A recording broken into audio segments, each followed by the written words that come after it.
Путин, введи войска. Часто используешь этот хэштег, но если ты желаешь втянуть Россию в войну, ответь для себя. Готов ли ты наблюдать за этой войной, не глядя в монитор, а своими глазами, сидя в окопе? Думаешь, до этого не дойдет?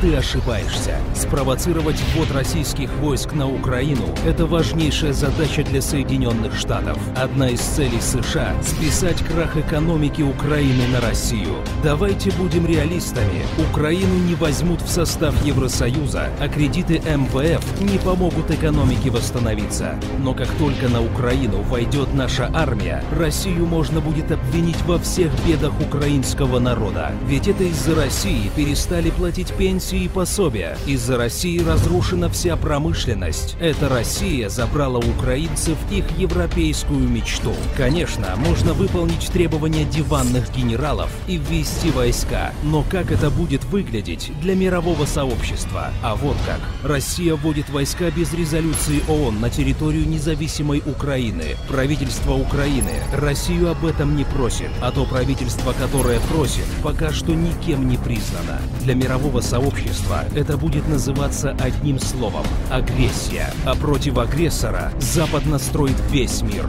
Станут ли союзники России поддерживать агрессора? Даже если мы просто введем бесполетную зону над юго-востоком Украины, американцы и НАТО могут ввести бесполетную зону уже для наших самолетов и ракет. Что если они собьют российский самолет? Как на это реагировать? Бросить танковые колонны к Ла-Маншу? Начать войну со всей Европой и Штатами, плюс Канадой и Австралией? Так ведь именно этого США и добивается. Америка задыхается от колоссального госдолга, который превышает 17 триллионов долларов. Им срочно нужна большая война. Массовое банкротство компаний, крах держателей долговых расписок, схлопывание рынка ценных бумаг – это триллионы сгоревших виртуальных денег.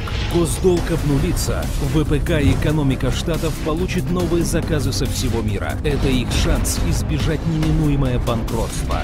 России эта война не нужна. Оттягивание конфликта настолько укрепляет, но в Донбассе гибнут люди, и руководство России оказывается перед выбором: плохое решение или очень плохое. Погибнут сотни или погибнут сотни тысяч, а то и миллионы. Это страшный выбор, но такова реальная геополитика. И когда ты в очередной раз заявляешь, что Путин слил Юго-Восток, задумайся, к чему ты толкаешь свою страну.